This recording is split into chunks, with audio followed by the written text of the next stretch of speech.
आज के deep dive में हम सिस्टम्स थिंकिंग पर बात कर रहे हैं और हमारे पास एक बहुत ही दिलचस्प स्रोत है। बिल्कुल। एलबीएम द्वारा लिखा गया ये लेख काफी प्रभावशाली है।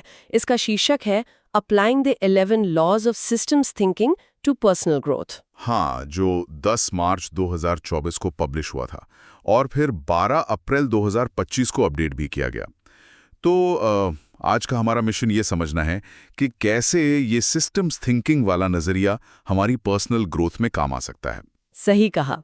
मतलब आमतौर पर हम इसे बड़े बिजनेस मॉडल या फिर वैश्विक समस्याओं को सुलझाने के लिए इस्तेमाल होते हुए देखते हैं। बिल्कुल, लेकिन ये हमारी खुद की जिंदगी को व्यवस्थित करने का सबसे बेहतरीन मानसिक ढांचा भी बन सकता है। ठीक है, आइए इसे थोड़ा विस्तार से समझते हैं। हाँ, चलिए।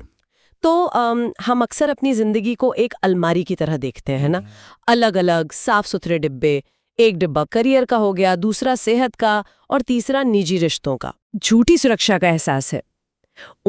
हमें लगता है कि जिंदगी लीनियर थिंकिंग पर चलती है। लीनियर थिंकिंग मतलब कारण और प्रभाव का सीधा रास्ता। एकदम सही। मतलब अगर मैं ये एक चीज करूंगी तो उसका सीधा असर सिर्फ उसी एक चीज पर होगा। लेकिन एलबीएम का लेख पीटर सेंगे की मशहूर किताब द फिफ्थ डिसिप्लिन का हवाला देता है और इस बात को पूरी तरह खारिज करता है। अच्छा, तो असल में क्या होता है? असल में जिंदगी अलग अलग डिब्बों का समूह नहीं है। ये एक होलिस्टिक, मतलब एक ऐसा उलझा हुआ डायनामिक जाल है जहां एक धागा खींचने पर पूरा का पूरा जाला हिलने लगता है। बिल्कुल पूरा सिस्टम एक साथ प्रतिक्रिया देता है। तो अगर हम इस जाल को समझे बिना चीजों को सिर्फ उनके अलग-अलग हिस्सों में देखकर ठीक करने की कोशिश करते हैं, तो शायद हम अनजाने में और भी बड़ी समस्याएं पैदा कर रहे होते हैं। ये तो बहुत डराने वाली बात है। स्रोत में इसे समझाने के लिए कोविड-19 महामारी का उदाहरण दिया गया है ना? हाँ, बहुत ही सटीक उदाहरण है। अगर गहराई से सोचें तो ये महामारी सिर्फ एक वायरस का हमला नहीं थी। तो और क्या थी? ये असिस्टमैटिक थिंकिंग यानी पूरे सिस्टम को एक साथ न समझ पाने का एक बहुत बड़ा परिणाम थी। अच्छा, मतलब दुनिया तैयार नहीं थी? बिल्कुल तैयार नहीं थी।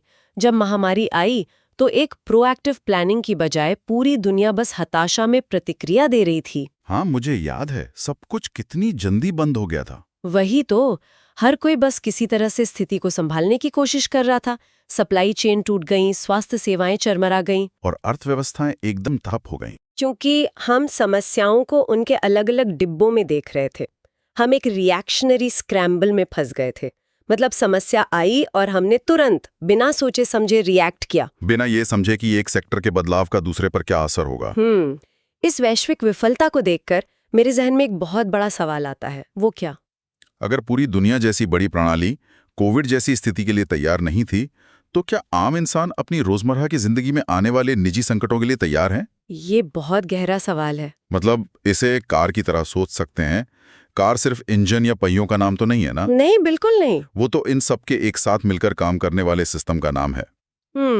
अगर इंजन तेज दौड़ना चाहता है लेकिन पहियों में हवा ही नहीं है, तो कार आगे नहीं बढ़ेगी बल्कि सीधे दुर्घटनाग्रस्त हो जाएगी। एकदम सही। लेकिन देखिए, कार का उदाहरण दिलचस्प तो है, पर इंसान मशीनों से कहीं ज्यादा जटिल होते हैं। वो कैसे? एक कार में आप खराब पुर्जे को निकालकर नया लगा सकते हैं, लेकिन व्यक्तिगत जीवन में जब एक हिस्सा टूटता है तो वो बाकी हिस्सों को भी बीमार कर देता है। ये तो है। इसीलिए स्रोत बार बार जोर देता है कि हमारे जो शॉर्ट टर्म फिक्स होते हैं, जिन्हें हम त्वरित समाधान मानते हैं, हाँ, वे असल में एक बहुत बड़ा भ्रम है। हम आज के दर्द को दूर करने के लिए कोई ऐसा शॉर्टकट अपना लेते हैं जो कल की सबसे बड़ी समस्या बन जाता है। मतलब नियम एक कि आज की समस्याएं कल के समाधानों की ही उपज है। बिल्कुल। ये तो रोजमर्रा की जिंदगी में बहुत देखने को मिलता है। जैसे दिन भर के तनाव को कम करने के लिए रोज रात को घंटों सोशल मीडिया स्क्रॉल करना, या फिर जंक फूड खाना। हाँ, आज रात के लिए तो वो एक बेहतरीन समाधान लगता है। दिमाग एकदम शांत हो जाता है। लेकिन 6 महीने बाद वही आदत एक गंभीर मानसिक या शारीरिक समस्या बन जाती है। मतलब नियम 4 कि आसान रास्ता अक्सर हमें वापस उसी समस्या पर लाकर खड़ा कर देता है। एकदम सही पकड़े हैं। यहाँ सिस्टम्स थिंकिंग हमें बताती है कि आसान समाधान काम क्यों नहीं करते।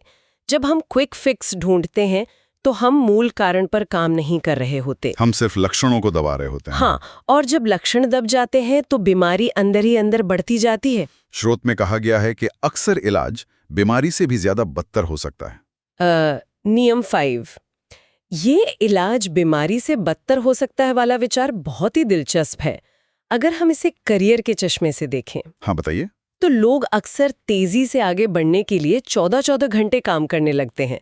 ये उनका इलाज है अपने करियर ग्रोथ के लिए। और शुरुआत में ये काम करता हुआ भी दिखता है। बिल्कुल, बॉस खुश होता है, शायद कोई प्रमोशन या बोनस भी मिल जाए। लेकिन लंबी अवधि में ये सेहत, नींद और रिश्तों को तबाह कर देता है। हाँ, और अंत में इंसान इतना बर्नआउट हो जाता है कि वो अपना काम भी ठीक से नहीं कर पाता। ये जो बर्नआउट का तंत्र है ना, ये सिस्टम्स थिंकिंग का एक बहुत बड़ा सबक है। हाँ। हर प्राकृतिक प्रणाली का अपना एक संतुलन होता है, जिसे होम्योस्टेसिस कहते हैं। हाँ, तो नियम 2 कहता है कि आप सिस्टम पे जितना जोर लगाएंगे, सिस्टम भी आपको उतनी ही जोर से वापस धकेलेगा।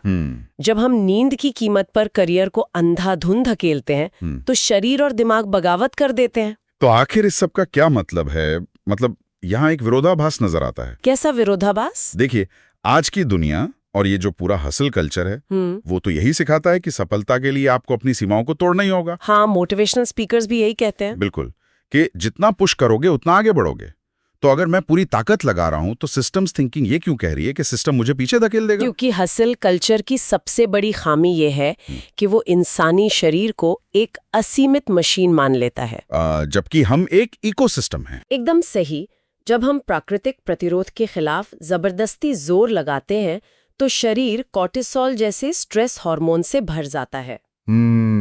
और फिर निर्णय लेने की क्षमता कमजोर हो जाती है। हाँ, हसल कल्चर कहता है थकने पर भी दौड़ते रहो, लेकिन सिस्टम्स थिंकिंग कहती है कि इस जबरदस्ती से बेहतर है सिस्टम के फ्लो को समझना। मतलब प्राकृतिक लय के खिलाफ युद्ध नहीं लड़ना है, बल्कि उसके साथ तालमेल बिठाना है। सच में ये समझना एक पैराडाइम शिफ्ट है कि हमारी खुद की जिंदगी हमारी जबरदस्ती के खिलाफ बगावत कर सकती है। बिल्कुल कर सकते हैं। तो अगर क्विक फिक्स काम नहीं करते और अंधाधुंध मेहनत भी बैकफायर करती है, तो स्थायी विकास कैसे होता है? स्रोत के अनुसार विकास का असली स्वरूप थोड़ा अलग है। नियम 3 कहता है कि अक्सर चीजें बेहतर होने से पहले असल में बदतर होती हैं। बदतर होती हैं? हाँ, ये मनोविज्ञान और न्यूरोप्लास्टिसिटी का एक दिलचस्प पहलू है। जब हम कोई पुरानी आदत छोड़ते हैं, तो हमारा दिमाग तुरंत उसका विरोध करता है। क्योंकि दिमाग को आराम पसंद है। सही कहा। इसलिए शुरुआती दौर में बहुत फ्रस्ट्रेशन होती है, थकान लगती है। ऐसा लगता है जैसे हम पहले से भी खराब स्थिति में आ गए हैं। ये तो बिल्कुल जिम जाने जैसा अनुभव है। हाँ, कैसे? जब कोई पहली बार वर्कआउट शुरू करता है, तो सेहत सुधरने से पहले शरीर में भयानक दर्द होता है। बिल्कुल। लगता है कि हम कमजोर हो गए हैं, जबकि असल में मांसपेशियां टूटकर मजबूत हो रही होती हैं।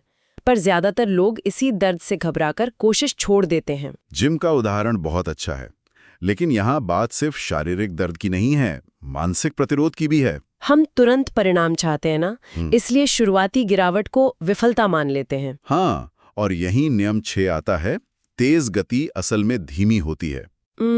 मतलब जल्दबाजी महंगी पड़ती है। अगर हम रातों रात अपनी पूरी जिंदगी बदलने की कोशिश करेंगे, सुबह 5 बजे उठना, मेडिटेशन करना, डाइट बदलना, तो अचानक हुआ ये भारी बदलाव हमारे सिस्टम को खतरे का संकेत भेजेगा। बिल्कुल, दिमाग इसे क्राइसिस मानकर सब कुछ रिजेक्ट कर देगा। मतलब जल्दबाजी सच में प्रगति को धीमा कर देती है। पर इंसान जल्दबाजी करता क्यों है? आपको क्या लगता है? शायद इसलिए क्योंकि हम कॉज एंड इफेक्ट यानी कारण और प्रभाव को तुरंत होते हुए देखना चाहते हैं। आज कुछ अच्छा किया तो आज ही इनाम चाहिए। एकदम सही कहा। और यहीं लीनियर सोच फेल हो जाती है। नियम 7 कहता है कि जटिल प्रणालियों में कारण और प्रभाव समय और स्थान में एक दूसरे के करीब नहीं होते। मतलब आज की आदतों का असर कल सुबह नहीं दिखेगा, वो महीनों या सालों बाद जाकर सामने आएंगे। इंसान का दिमाग भविष्य के परिणामों को महसूस करने में बहुत कमजोर होता है। ये थोड़ा डराने वाला है। हमारे छोटे छोटे फैसले भविष्य में बहुत बड़ा रूप ले सकते हैं। हाँ। तो फिर शुरुआत कहाँ से करें? क्या हमें बहुत भारी मेहनत करनी होगी? यहाँ जो बात सबसे हैरान करने वाली है वो ये है कि आपको भारी मेहनत नहीं करनी है। अच्छा। स्रोत में एक बहुत ही शानदार विचार है, नियम 8, लीवरेज पॉइंट्स। ये कहता है कि छोटे बदलाव बड़े परिणाम दे सकते हैं, लेकिन सबसे अधिक लीवरेज वाले क्षेत्र अक्सर छुपे होते हैं। Leverage points. अक्सर लोग इसे एटॉमिक हैबिट्स से जोड़ते हैं, लेकिन यह उससे ज्यादा गहरा है। यह उस स्ट्रक्चरल नोड को खोजने के बारे में है जहां थोड़ा सा प्रयास पूरे सिस्टम को बदल दे। क्या हम इसे एक उदाहरण से समझ सकते हैं? बिल्कुल। मान लीजिए कोई व्यक्ति सुबह उठने में संघर्ष कर रहा है और काम पर लेट पहुंचता है। तो लीनियर सोच के हिसाब से वो कई सारे अलार्म लगाएगा या अलार्म क्लॉक को कमरे के दूसरे कोने में रखेगा। हाँ, पर ये सब तो सिर्फ लक्षणों का इलाज है। सही कहा। लेकिन अगर वो गहराई से विश्लेषण करे तो पता चलेगा कि समस्या सुबह की नहीं है। समस्या ये है कि वो रात को 2 घंटे तक फोन देखता रहता है। जिससे नींद की क्वालिटी खराब हो जाती है। बिल्कुल। तो यहाँ लीवरेज पॉइंट अलार्म क्लॉक नहीं है, बल्कि फोन को बेडरूम से बाहर रखना है। अरे वाह, एक छोटा सा स्ट्रक्चरल बदलाव और सुबह उठने की समस्या खत्म। हाँ, यही लीवरेज पॉइंट है। ये बहुत शक्तिशाली नजरिया है। मतलब हमें अपनी जिंदगी के जाल में वो एक खास धागा खोजना है जिसे खींचने से उलझने सुलझ जाएं। बिल्कुल। लेकिन जब हम इन लीवरेज पॉइंट्स पर काम कर रहे होते हैं, तब भी क्या हम ये उम्मीद कर सकते हैं कि हमें जिंदगी में सब कुछ एक साथ मिल जाएगा? ये एक बहुत बड़ी गलतफहमी है। क्योंकि नियम 9 कहता है कि आप अपना केक रख भी सकते हैं और खा भी सकते हैं, लेकिन एक साथ नहीं। ये ट्रेड ऑफ्स की हकीकत है। सिस्टम्स थिंकिंग हमें स्वीकार करना सिखाती है कि समय और ऊर्जा सीमित है। पर हम तो सब कुछ चाहते हैं, शानदार करियर, बेहतरीन सेहत, पारिवारिक समय। लेकिन किसी भी सिस्टम में आप हर चीज को एक ही समय पर अधिकतम स्तर तक नहीं ले जा सकते। मतलब एक पहलू को प्राथमिकता देने का मतलब है दूसरे को कुछ समय के लिए बैक बर्नर पर रखना। हाँ, और ये कोई हार नहीं है, ये सिस्टम का स्वाभाविक डिजाइन है। ये बहुत ही यथार्थवादी है। अक्सर सेल्फ हेल्प की दुनिया में बताया जाता है कि बड़े लक्ष्यों को छोटे छोटे टुकड़ों में बांट लो तो सब पालोगे। पर सिस्टम्स थिंकिंग ऐसा नहीं मानती। नियम 10 कहता है कि एक हाथी को 2 हिस्सों में बांटने से 2 छोटे हाथी नहीं बनते। क्या कमाल का रूपक है। हाँ, हाथी एक जीवित प्रणाली है। अगर आप उसे आधा काट देंगे तो 2 छोटे हाथी नहीं, एक मृत प्राणी मिलेगा। मतलब अगर हम जीवन को पूरी तरह से अलग थलग टुकड़ों में बांट दें तो उसकी समग्रता ही खत्म हो जाती है। बिल्कुल। अगर आप स्वास्थ्य को मानसिक तनाव से अलग करके देखेंगे तो कभी स्वस्थ नहीं हो सकते। यहां आकर बात वाकई बहुत दिलचस्प हो जाती है। वो कैसे? देखिए, अगर सब कुछ एक सिस्टम है, सब कुछ जुड़ा हुआ है, तो फिर जब कुछ गलत होता है तो जिम्मेदार कौन है? नियम 11 कहता है किसी पर दोष ना मढ़े, देयर इज नो ब्लेम। लेकिन अगर किसी की गलती ही नहीं है तो फिर जवाबदेही कहाँ गई? क्या हम बस ये कहकर बच सकते हैं कि ये तो सिस्टम की गलती है? अगर हम इसे व्यापक नजरिए से जोड़कर देखें तो दोष ना मढ़ने का मतलब अपनी जिम्मेदारी से भागना बिल्कुल नहीं है। अच्छा, तो फिर क्या है? जब हम किसी विफलता के लिए सिर्फ एक व्यक्ति पर उंगली उठाते हैं तो हम सिस्टम की कमियों को देखने से चूक जाते हैं। जवाबदेही का असली मतलब खुद को अपराध बोध में दबाना नहीं है। मतलब जवाबदेही है उन पैटर्न की पहचान करना जो समस्या पैदा कर रहे हैं। एकदम सही। और उन्हें ठीक करने की जिम्मेदारी लेना। यानी अगर मैं बार बार फेल हो रहा हूं तो मैं खुद को आलसी कहने की बजाय अपने सिस्टम की जांच करूं। हाँ, आप देखिए कि आपका वर्क फ्लो कैसा है, नींद कैसी है। और इस तरह सोचने पर खुद के प्रति एक गहरी करुणा पैदा होती है। बिल्कुल। आप विफलता को चरित्र की कमी नहीं बल्कि एक स्ट्रक्चरल खराबी के रूप में देखते हैं और उसे ठीक किया जा सकता है। हाँ, आप समस्याओं को पर्सनलाइज करना बंद कर देते हैं और ऑप्टिमाइज करना शुरू कर देते हैं। कमाल है। तो अगर इस पूरे विश्लेषण को समेटें तो साफ है कि सिस्टम्स थिंकिंग हमारे जीवन के ऑपरेटिंग सिस्टम के लिए महज कोई छोटा मोटा पैच नहीं है। नहीं, ये एक पूरा नया ऑपरेटिंग सिस्टम है। ये हमें हताशा में दी जाने वाली उस प्रतिक्रियाओं से बाहर निकालता है, एक ऐसा नक्शा देता है जिससे हम चुनौतियों को पहले से भाप सकें और समझ सकें कि सही धागा कौन सा है जिसे खींचना है। बिल्कुल। पर देखिए, इससे एक बहुत महत्वपूर्ण सवाल खड़ा होता है जिस पर हर किसी को विचार करना चाहिए। क्या सवाल? स्रोत ने हमें सिखाया कि हमारा व्यक्तिगत जीवन एक जटिल सिस्टम है, लेकिन अगर हम जरा जूम आउट करें तो हम खुद भी समाज नामक एक बहुत विशाल सिस्टम का हिस्सा हैं। सही बात है। तो क्या ये संभव है कि जब कोई व्यक्ति अपनी खुद की सिस्टम्स थिंकिंग को सुधारता है तो उसका उसके आसपास के लोगों, परिवार, दोस्तों, सहकर्मियों के सिस्टम पर एक गहरा रिपल इफेक्ट पड़ने लगता है? मतलब पानी में पत्थर फेंकने से उठने वाली लहरों की तरह? बिल्कुल।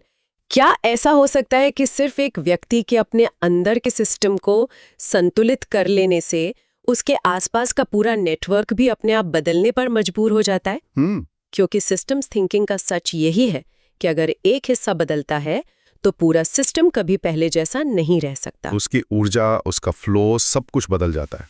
ये सच में एक बहुत ही गहरा विचार है ना? हाँ। हम शुरुआत करते हैं अपनी जिंदगी को बेहतर बनाने से, लेकिन अनजाने में हम अपने आसपास की दुनिया को भी अपग्रेड कर रहे होते हैं। बिल्कुल। तो जब भी जिंदगी को अलग अलग साफ सुथरे डिब्बों वाली अलमारी में बांटने की कोशिश करें तो एक पल के लिए रुकना जरूरी है।